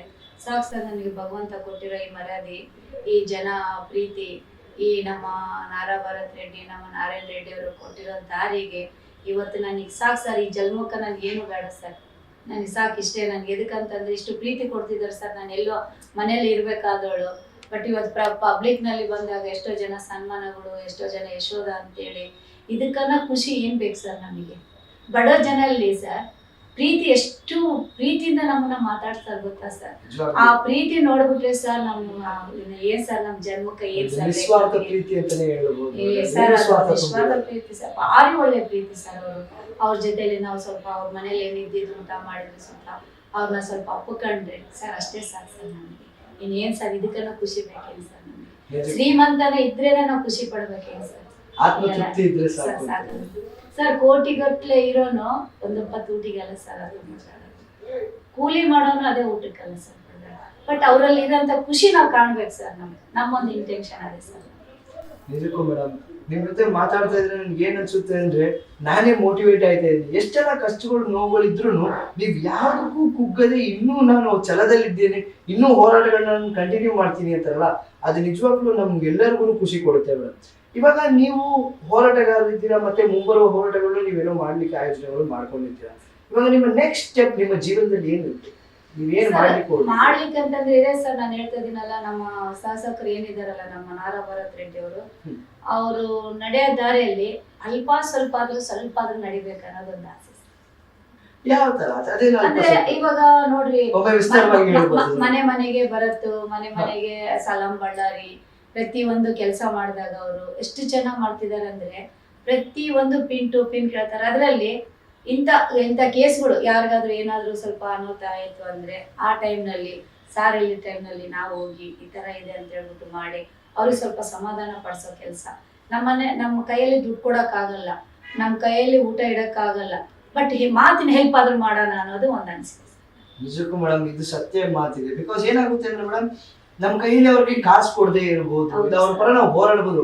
ಅಟ್ಲೀಸ್ಟ್ ಅವರ ನೊಂದ ಮನದಾಳದ ಮಾತೆಲ್ಲಾದ್ರೂ ಕಿವಿ ಕೊಟ್ರೆ ಅವರ ಮನಸ್ಸಾದ್ರೂ ಅದೇ ಸರ್, ಅದನ್ನ ಇವತ್ತು ನಾನು ಕಂಡಿರೋದು ನಮ್ಮ ಸಮಾಜದಲ್ಲಿ, ನಮ್ಮ ಕುರುಬರು ಸಮಾಜದಲ್ಲಿ, ನಮ್ಮ ಕುಲ ಬಾಂಧವರ ಆದಾಗ ಸುತ್ತ ಎಲ್ಲರೂ ಮಾತುಕತೆ ಮಾತಾಡಿದಾಗ ಸುತ್ತ ಅವರಲ್ಲಿ ನಾನು ನೋಡೋದು ಅದೇ ಫಸ್ಟ್ನೇ ಪ್ರೀತಿ ಅಂದ್ರೆ ಅವೇ ಸರ್. ನಾನು ನೋಡೋದು ಫಸ್ಟ್ನೇ ಪ್ರೀತಿ ಎಲ್ಲಾ ಜನರಲ್ಲಿ ನೋಡೋದಂದ್ರೆ ನಮ್ಮ ನಮ್ಮ ಕುಲಸ್ಥರಾಗಿರ್ಬೋದು, ನಮ್ಮ ಇದಾಗಿರ್ಬೋದು, ನಮ್ಮ ಕುಲಸ್ಥರು, ಆಮೇಲೆ ನಮ್ಮ ಸಮಾಜ ಇದೆಯಲ್ಲ ಸರ್, ಕುರುಬರ ಸಂಘದ ಅಧ್ಯಕ್ಷರು ಆಗಿರ್ಬೋದು, ಮತ್ತೆಲ್ಲ ನಮ್ಮ ಬ್ರದರ್ಸ್ ಅಂತ ಹೇಳಿದ್ರೆ ಎಲ್ಲ ಬ್ರದರ್ಸ್ ನನಗೆ ಭಾಳ ಜನ ಇರೋದು. ಬಟ್ ಅವರು ಮಾತುಗಳಲ್ಲಿ ಅವ್ರ ಪ್ರೀತಿ, ಹಳ್ಳಿಗೆ ಹೋಗಿದಾಗ ವಿಸಿಟ್ ಮಾಡಿದಾಗ ಹಳ್ಳಿ ಜನ ಪ್ರೀತಿ ತೋರಿಸೋದು ಸರ್, ಆ ಖುಷಿ ಎಷ್ಟು ಕೋಟಿ ಕೊಟ್ಟರೆ ಬರಕ. ಮುಂಬರುವ ದಿನಗಳಲ್ಲಿ ನಾವೆಂದಿಗಾದ್ರೂ ಯಶೋಧ ಮೇಡಮ್ನ ಮತ್ತೆ ಪೊಲಿಟಿಕಲ್ ರಾಜಕಾರಣದಲ್ಲಿ ನಾವು ನೋಡಬಹುದಾ ಸರ್? ಅದು ದೊಡ್ಡವ್ರು ಏನ್ ತೀರ್ಮಾನ ಮಾಡ್ತಾರೋ ಅವರು, ನಮ್ಮ ಭರತ್ ರೆಡ್ಡಿ ಸರ್ ಅವರು, ನಮ್ಮ ಅಪ್ಪವರು, ನಮ್ಮ ದಾರಿದೀಪದ ನಮ್ಮ ನಾರಾಯಣ ರೆಡ್ಡಿ ಸರ್ ಅವರು, ಅವ್ರ ಮೇಲೆ ಡಿಪೆಂಡ್ ಸರ್. ನನ್ನ ಅನಿಸಿಕೆಗಳು ಅವ್ರು ಏನ್ ಹೇಳ್ತಾರೋ ಅದ್ರ ಮೇಲೆ ನಾನು ಡಿಪೆಂಡ್ ಆಗಿ ನಡೀತೀನಿ ಸರ್. ನನ್ನ ಅನಿಸಿಕೆ ಸರ್, ನನಗೆ ಆಸೆ ಅಂತಂದ್ರೆ ಏನಿಲ್ಲ ಸರ್, ಅವರೇ ದೊಡ್ಡ ಆಸ್ತಿ ಇದ್ದಂಗೆ ನನಗೆ. ಆಸೆನೂ ಅವರೇ, ನನಗೆ ಆಸ್ತಿ ಅವರೇ, ಆಸೆ ಅವರೇ. ಎಷ್ಟು ಸ್ವೀಟ್ ಆಗಿ ಹೇಳ್ಬಿಡ್ತೀನಿ. ಇಲ್ಲ, ಏನಕ್ಕೆ ಅಂದ್ರೆ ನೀವು ಆಲ್ರೆಡಿ ಜನಪರ ನಿಂತು ಹೋರಾಟಗಳನ್ನ ನಡೆಸ್ಕೊಂಡ್ ಬರ್ತಾ ಇದ್ದೀರಿ ಸರ್. ಅದು ಫಸ್ಟ್ ಒಂದು ರಾಜಕೀಯದ ಬಲ ನೀವೇ ನಿಂತಿದ್ರೆ ನಿಮ್ಗೆ ಇನ್ನೂ ಒಂದು ಬಲಗೈಗೆ ಎಕ್ಸ್ಟ್ರಾ ಒಂದು ಬಲ ಸಿಗ್ದಂಗ ಆಗಲ್ಲ ಸರ್. ಒಂದು ಫಸ್ಟ್ ದಾರಿ ತೋರಿಸ್ತಿರೋದು ಯಾರು ಸರ್ ನನಗೆ? ರೆಡ್ಡಿ. ಮತ್ತೆ ನಾನು ಹೆಂಗ ಸರ್ ಮರೆಯಕ್ಕಾಗುತ್ತೆ? ಅವರೇ ಒಂದು ವೇಳೆ ನಿಮ್ಗೆ ಈ ತರ ಒಂದು ಮಾಡಮ್ಮನೆ ಮೊದಲು ಆಲ್ರೆಡಿ ಅವರೇ ನಿಮ್ನ ಕರೆದಿ ರಾಜಕೀಯಕ್ಕೆ ನಿಮ್ನ ಬರ ಮಾಡ್ಕೊಂಡಿರ್ತಾರೆ. ಹೌದು, ನೀವು ಒಂದ್ಸತಿ ಆಲ್ರೆಡಿ ಎಕ್ಸ್ಪೀರಿಯನ್ಸ್ ಆಗಿರ್ತೀರಾ. ಹೌದು. ಅದಾದ ನಂತರ ಅದು ಬಂದು 2013 ನಡೆದಿರುತ್ತೆ. ಇವಾಗ 25 ಬರ್ತಿದೆ. ಇಷ್ಟು ವರ್ಷಗಳು ಸತತ ನೀವು ಹೋರಾಟಗಳು ಮಾಡ್ಕೊಂಡ್ ಬಂದಿರ್ತೀರಾ. ಈಗ ಮತ್ತೆ ಒಂದು ವೇಳೆ ಕರೆದ್ರೆ ನೀವು ಹೋಗ್ತೀರಾ? ಹೋಗ್ತೀವಿ ಸರ್, 100%. ಮನೆಯೆಲ್ಲ ನಮ್ಮ ಅದೇ ಭರತ್ ರೆಡ್ಡಿ ಸರ್ ಅವ್ರ ಬಳಗ ಅಂತ ಹೇಳಿ ಮಾಡಿದ್ವಿ ಸರ್. ನಾವು ಒಂದು ಪ್ರೋಗ್ರಾಮ್ ಮಾಡಿದ್ವಲ್ಲ, ಅದರಲ್ಲಿ ನಮ್ಮ ಭರತ್ ಸರ್ ಅವರೇ ಬಂದೆಲ್ಲ ಪಾರ್ಟಿಸಿಪೇಟ್ ಮಾಡಿದ್ರು. ಅವತ್ತಿನ ದಿನ ನಿಮ್ಗೆ ಏನ್ ಮಾಡ್ಬೇಕು ಅನ್ನೋದು ನಮ್ಗಿದೆ ಅಕ್ಕ ಅಂತ ಅಂದ್ರು. ಆಯ್ತಪ್ಪ, ತುಂಬಾ ಸಂತೋಷ ನನಗೆ. ಅವರು ಪೋಸ್ಟ್ ಕೊಟ್ರೇನೆ ನಮ್ಮವರಲ್ಲ, ಪೋಸ್ಟ್ ಕೊಳ್ಳಿದ್ರೆ ಸುತ್ತ ಒಂದು ಕಾರ್ಯಕರ್ತರಾಗಿ ಅವ್ರ ಋಣ ನಾನು ತೀರಿಸ್ತೇನೆ ಸಾಮಾನ್ಯವಾಗಿ. ಅವರು ನಾನೇನೋ ದೊಡ್ಡ ಗೋಲ್ ಇಟ್ಕೊಂಡು ರಾಜಕೀಯದಲ್ಲಿ ಹೋದಂತ ವ್ಯಕ್ತಿ ಅಲ್ಲ ಸರ್. ಅವ್ರು ನೋಡ್ಬಿಟ್ಟು ಅವರು ಇದ್ರಲ್ಲಿ ನಾನು ನಡಿಬೇಕು ಅನ್ನೋದೇ ನನ್ಗೆ ಆಸೆ. ಮೇಡಮ್, ಇವಾಗ ನಿಮ್ಮನ್ನ ನೋಡ್ಕೊಂಡು ಬಹಳಷ್ಟು ಜನ ನಿಮ್ಮನ್ನ ಆದರ್ಶವಾಗಿ ತಗೊಂಡಿರ್ತಾರೆ. ಯಾಕೆಂದ್ರೆ ನಾವು ಯಶೋಧ ಮೇಡಮ್ ತರ ಆಗ್ಬೇಕು, ಅವರ ಧೈರ್ಯವನ್ನು ಮೆಚ್ಚಿರ್ತಾರೆ. ಅಂತಹ ಜನಗಳಿಗೆ ನೀವು ಸಂದೇಶ ಒಂದು ಹೇಳ್ಬೇಕು. ಬಿಕಾಸ್ ನಿಮ್ಮ ಜೀವನ ನಡೆದ ಘಟನೆಗೋಸ್ಕರ ನೀವು ಒಂದು ಯಶೋಧ ಮೇಡಮ್ ಸ್ಟ್ರಾಂಗ್ ಪಿಲ್ಲರ್ ಆಗಿ ನಿಂತಿರ್ತೀರಾ. ಸೊ ನಿಮ್ಮನ್ನ ನೋಡಿ ನಡೆಸ್ಕೊಂತಿರುವ ಮತ್ತು ನಿಮ್ಮನ್ನ ನೋಡಿ ಮೋಟಿವೇಟ್ ಆಗಿರುವಂತ ಜನಗಳಿಗೆ ಏನಾದ್ರು ಸಂದೇಶ ಹೇಳಲಿಕ್ಕೆ ಇಷ್ಟಪಡ್ತೀರಾ ಸರ್? ಇವತ್ತು ಎಲ್ಲಾ ಕಡೆಗೆ ನಮ್ಮ ಪುಷ್ಪ ಅಂತ ಇದ್ದಾರೆ, ಬಹಳ ಜನ ಹೆಣ್ಮಕ್ಳು ಇದ್ದಾರೆ. ಏನು ಸೆಕೆಂಡ್ ಯಶೋಧನ ಅಂತ ಕೇಳ್ತಾ ಇರ್ತಾರೆ, ಎಲ್ಲರಿಗೆ ಹ್ಞೂ ಅಂತ ಹೇಳ್ತಾ ಇರ್ತಾರೆ ಎಲ್ಲರೂ ಬಹಳ ಜನ. ಅದೇ ತರಾನೇ ಬೆಳಿಬೇಕಂತ ನಮ್ಮೊಂದು ಆಸೆ. ಪ್ರತಿಯೊಂದು ಮಹಿಳೆಯರಿಗೆ ನಮ್ಮ ಫ್ಯಾಮಿಲಿ ನಾವು ಕರೆಕ್ಟಾಗಿ ಇಟ್ಕೊಂಡು ಸಮಾಜದಲ್ಲಿ ಬಂದ ಹೆಣ್ಮಕ್ಳಿಗೆ ನಿಂದೆಗಳು ಕಾಮನು. ಆ ನಿಂದೆಗಳು ಇದಾವಂತೇಳಿ ಹಿಂದೆ ಹೆಜ್ಜೆ ಇಡಕ್ ಹೋಗ್ಬೇಡ್ರಿ. ನಿಮ್ ಗೋಲ್ ಏನಿದೆ ಅದು ಮುಂದೆ ಒರೆಸಿರಿ, ಮುಂದೆ ಮುಟ್ರಿ, ಅದರಿಂದ ಜಯಗೊಳಿಸ್ಬೇಕನ್ನೋದು ನಾನು ಪ್ರತಿಯೊಂದು ಮಹಿಳೆಯರನ್ನ ಕೇಳೋದಿದೆ ಮಾಸ್ಟರ್. ನಿಜಕ್ಕೂ ನಾನು ಸದಾ ಯಾವಾಗ ನಿಮ್ ಜೊತೆಗಿರ್ತೀನಿ, ನಿಮ್ಮ ಗುರಿಯನ್ನು ನೀವು ತಲುಪಿ ಅಂತ ನೀವು ಹೇಳ್ತಾ ಇದ್ದೀರಿ. ಹೌದೌದು ಸರ್, 100%. ಅವ್ರಿಗೆ ಏನೇ ಬರ್ಲಿ, ಯಾವ ಟೈಮ್ ಆಗ್ಲಿ, ಯಾವ ಸೆಕೆಂಡ್ ಆಗಿರ್ಲಿ, ನಾನು ಕಾಲ್ ಮಾಡಿದ್ರೆ ಅವ್ರಿಗೆ ಏನ್ ಹೇಳ್ಬೇಕು, ನಾನು ಅವ್ರಿಗೆ ಏನ್ ಮಾತಾಡ್ತಾರೋ ಅದಕ್ಕೆ ನಾನು ಉತ್ತರ ಕೊಡ್ತೀನಿ ಸರ್. ಆ ತರ ನಡೀರಿ ಅಂತ ಹೇಳ್ಕೊಡ್ತೀನಿ ಸರ್. ಸೊ ಅವ್ರಿಗೂ ನೀವು ಮಾರ್ಗದೀಪವಾಗಿ 100% ಸರ್. ಇವಾಗ ನನಗೆ ಒಬ್ರು ಕೊಟ್ಟಾರ ಸರ್, ಅದನ್ನ ನನ್ನಲ್ಲೇ ಮುಗಿಬಾರ್ದಲ್ಲ ಸರ್. ಇನ್ನೊಂದು 4 ಜನಕ್ಕೆ ನಾನು ಹಂಚ್ಬಿಟ್ಟು ನಾನು ಹೋಗ್ಬೇಕಲ್ಲ ಸರ್. ಅಲ್ಲ ಇಲ್ಲ ಸರ್, ಆತರ ಅಂತೆಲ್ಲ ಕಾಮನ್ ಅಲ್ಲ ಸರ್. ಹುಟ್ಟು ಸಾವು ಅನ್ನೋದು ಕಾಮನ್, ಪ್ರತಿಯೊಬ್ಬ ಮನುಷ್ಯನ್ಗೆ ಇದೆ. ಅಲ್ಲ ಅದ ಕಾಮನ್. ಅದು 4 ಜನ ಕೊಟ್ಟಿವಂತಂದ್ರೆ ಅದೇ ತರ ಜೀವನ ಇರೋವರೆಗಲ್ಲ. ನಾನು ಹೋದ್ಮೇಲೆ ಸುತ್ತ ಹೆಸರು ಉಳಿಬೇಕಂದ್ರೆ ನಾನು 4 ಜನಕ್ಕೆ ಹೆಲ್ಪ್ ಮಾಡ್ಲೇಬೇಕು. ಯಶೋಧ ಆ ತರ ನಾನು ರೆಡಿ ಮಾಡ್ಲೇಬೇಕು. ಈಗಿನ ಕಾಲಘಟ್ಟಗಳಲ್ಲಿ ನಿಮ್ಮ ಬಲಗೈ ಬಂಟರಾಗಿರ್ಬೋದು, ಇವಾಗ ನೀವು ಕೆಲವರು ಹೆಸರು ತಗೊಂಡಿರ್ತೀರಾ, ಇಂಥವರಲ್ಲಿ ನೀವು ಯಾರು ಆಕಾಂಕ್ಷಿಗಳಲ್ಲಿ ಇಟ್ಕೊಂಡಿದ್ದೀರಾ? ಇವರು ನೆಕ್ಸ್ಟ್ ನಾನಾದ ನಂತರ ಇವರೇ ಅಂತ ಹೇಳೋಕೆ ಯಾರು ಇಲ್ಲ ಸರ್? ನಾನು ಪ್ರತಿಯೊಂದು ಮಹಿಳೆಯರಿಗೆ, ಪ್ರತಿಯೊಂದು ಹೆಣ್ಮಕ್ಳಿಗೆ ಹೇಳೋದಷ್ಟೇ, ನೀವು ಬಂದಿರೋದು ಎದಕ್ಕ, ಮಾಡೋದು ಎದಕ್ಕ, ಈ ಥರ ಮಾಡ್ರಿ, ನಾವೇನು ಮಾಡ್ತೀವಿ ನೋಡ್ರಿ, ಕಲೀರಿ. ಇವಾಗ ನಮಗೆ ಆದಷ್ಟು ದಿನ ನಮಗೆ ಮಾಡೋಕ್ಕಾಗಲ್ಲ, ನೀವು ನಮ್ಮ ಸ್ಥಾನದಲ್ಲಿ ಬರ್ಬೇಕು ಅನ್ನೋದು ಪ್ರತಿಯೊಬ್ಬ ಮಹಿಳೆಯರಿಗೆ ನಾನು ಸ್ಪೆಷಲ್ ಆಗಿ ಹೇಳ್ತೀನಿ ಸರ್ ನಮ್ಮ ಆಫೀಸ್ನ. ಸೊ ನಿಮ್ಮ ಬಳಗ ಸೇರ್ಕೋಬೇಕು ಅಂದ್ರೆ ಮಹಿಳೆಯರಾಗಿರ್ಬೋದು, ಯುವಕರಿರ್ಬೋದು, ಯಾರೇ ಇರ್ಬೋದು, ಏನು ಒಂದು ಪ್ರೊಸೀಜರ್ ಇದೆ ಸರ್? ಒಂದು ಫೋನ್ ಕಾಲು ಇಲ್ಲಾಂದ್ರೆ ಮೆಸೇಜ್ ಅಷ್ಟೇ. ಅಷ್ಟಕ್ಕೆ ಕರೀತಾರೆ ಸರ್. ಏನಾದ್ರು ಪ್ರಾಬ್ಲಮ್ ಇತ್ತು, ಏನಾದ್ರು ಮೀಟಿಂಗ್ ಇತ್ತು ಅಂತ ಅಂದಾಗ ಎಲ್ಲರೂ ಒಬ್ರು ಮಾಡಿಬಿಟ್ಟಿದ್ರು ಅಂದ್ರೆ ಆಲ್ರೆಡಿ ಎಲ್ಲರೂ ಮುಂದೆ ಬರ್ತಾರೆ ಸರ್. ಸೊ ನೋಡಿದ್ರಲ್ಲ ವೀಕ್ಷಕರೇ, ನಾನು ಇವ್ರ ಜೊತೆ ಮಾತಾಡ್ತಾ ಇದ್ರೆ ನನಗೆ ಇನ್ನೂ ಎಷ್ಟೊತ್ತು ಕೇಳ್ತಾರೋ ಒಂಥರ ಆಲಿಸುವ ಹಾಗಿದೆ. ಬಿಕಾಸ್ ಏನಾಗಿದೆ ಅಂದ್ರೆ ಒಬ್ಬರ ಜೀವನದಲ್ಲಿ ಅದು ಎಷ್ಟೇ ಕಷ್ಟಗಳು, ನೋವುಗಳು, ನಿಂದನೆಗಳಾದ್ರೂ ಎಂದಿಗೂ ಕುಗ್ಗದೆ ಒಂಟಿ ಸರ್ಗದ ತರ ನಿಂತು ಹೋರಾಡ್ತಾರಲ್ಲ, ಅದಕ್ಕೆ ನಿಜವಾಗ್ಲೂ ಹ್ಯಾಟ್ಸ್ ಆಫ್ ಅನ್ಬೇಕು ಮೇಡಮ್ ನಿಮಗೆ. ಯಾಕಂದ್ರೆ ನೀವು ಇಷ್ಟು ಸವಾಲುಗಳನ್ನ ಎದುರಿಸಿದ್ರು ಇಂದಿಗೂ ಕುಗ್ಗಿಲ್ಲ, ನೀವಿನ್ನೂ ಹೋರಾಟ ನಡೆಸ್ಕೊಂಡಿಲ್ಲ. ಈ ಧೈರ್ಯ ಎಲ್ಲಿಂದ ಬಂತು ನಿಮಗೆ? ಅದೇ ಸರ್ ಹೇಳ್ತಾ ಇದೀನಲ್ಲ ಸರ್, ತಂದೆ ತಾಯಿ ಬ್ಲಡ್ ನಲ್ಲಿ ಇರಂತ ಧೈರ್ಯ ನಮ್ಗೆ ಹಂಚ್ಬಿಟ್ಟು ಹೋಗಿದ್ದಾರೆ ಏನೋ ಗೊತ್ತಿಲ್ಲ, ಬಟ್ ಅವರಿಗೆ ಧೈರ್ಯ ಇತ್ತು. ಬಟ್ ಆ ಧೈರ್ಯ ನೋಡ್ಕೊಂಡು ಭಗವಂತ ನನಗೆ ನಾರಾಯಣ ರೆಡ್ಡಿನ ಗಾಡ್ ಗಿಫ್ಟ್ ಆಗಿ ನನಗೆ ಫಾದರ್ ದೇವರಾಗಿ ಕೊಟ್ಟಿದ್ದಾರೆ ಏನೋ ಗೊತ್ತಿಲ್ಲ. ಗಾಡ್ ಫಾದರ್ ಅಂತಾನೆ ಗಾಡ್ ಫಾದರೇ ನನಗೆ. ಯಾಕ ಭಗವಂತ ಯಾವ ಟೈಮ್ ನಲ್ಲಿ ನಮ್ಗೆ ಏನ್ ಕೊಡ್ತಾನೆ ಅನ್ನೋದು ನಮ್ಮ ಒಂದು ಗೊತ್ತಾಗಲ್ಲ ಸರ್. ಹಂಗಾಗಿ ನನಗೆ ನಾರಾಯಣ ರೆಡ್ಡಿ ಮೂಲಕನೇ ನನಗೆ ಕೊಟ್ಟಿರೋಂಥ ಧೈರ್ಯನ, ನಾನಿರೋಂಥ ಮಾತುಗಳನ್ನ ಇವತ್ತು ನಾನು ಈ ತರ ಮಾತಾಡ್ತಾ ಇದ್ದೀನಿ ಅಂದ್ರೆ ನನಗೆ ಎಲ್ಲದು ಪ್ರತಿಯೊಂದು ಅವರೇ. ನನಗೆ ನೋಡಿದ್ರಲ್ಲ ವೀಕ್ಷಕರೇ, ಎಷ್ಟು ಅದ್ಭುತವಾಗಿ ಮಾತಾಡಿದ್ರೆ, ಎಂತ ಒಳ್ಳೆ ಸಂದೇಶಗಳನ್ನ ನಮ್ಗೆ ಕೊಟ್ಟಿದ್ದಾರೆ. ಬಹಳಷ್ಟು ಅವರ ಜೀವನ. ಯಶೋಧ ಮೇಡಮ್ ಯಾರು ಅಂತ ತಿಳ್ಕೊಬೇಕು ಅಂದ್ರೆ ನಮ್ಗೆ ಈ ಒಂದು ಜರ್ನಿ ನೋಡೋದೇ ಸಾಕಾಗುತ್ತೆ ಅನ್ಸುತ್ತೆ. ಅವರ ಅಷ್ಟು ಜೀವನದಲ್ಲಿ ನಡೆದ ಘಟನೆಗಳನ್ನು, ಅವರು ನೋಡಿದ ಕಷ್ಟಗಳನ್ನು, ನಿಂದನೆಗಳನ್ನು ಎಲ್ಲವನ್ನು ಹೇಗೆ ಮೆಟ್ಟಿ ಮುಂದೆ ಬಂದಿರ್ತಾರೆ. ಇದನ್ನು ಸಹ ನಾವು ಆದರ್ಶವಾಗಿ ತಗೊಂಡು ನಮ್ಮ ಜೀವನದಲ್ಲಿ ಯಾವುದೇ ತರ ತೊಂದರೆಗಳು ಬಂದ್ರು, ಏನೇ ಅವಮಾನಗಳಾದ್ರೂ ಯಾವುದಕ್ಕೂ ಹಿಂಜರಿಬಾರ್ದು, ಮುಂದೆ ನುಗ್ತಾ ಹೋಗ್ತಾನೆ ಇರಬೇಕು ಅಂತ ಒಂದು ಅದ್ಭುತವಾದ ಸಂದೇಶವನ್ನು ಕೊಟ್ಟಿದ್ದಾರೆ. ಮುಂದಿನ ಎಪಿಸೋಡ್ ನಲ್ಲಿ ಇನ್ನೊಂದು ಅದ್ಭುತ ಲೀಡರ್ ಒಂದಿಗೆ ಬರ್ತಾ ಇರ್ತೀನಿ. ನಾನ್ ನಿಮ್ಮ ಮನೆಯವರ್ಗ ಅರ್ನಾಲ್ಡ್ ವಿಜಯ್. ನೋಡ್ತಾ ಇರಿ ವಿಟಿವಿ ಬಳ್ಳಾರಿ.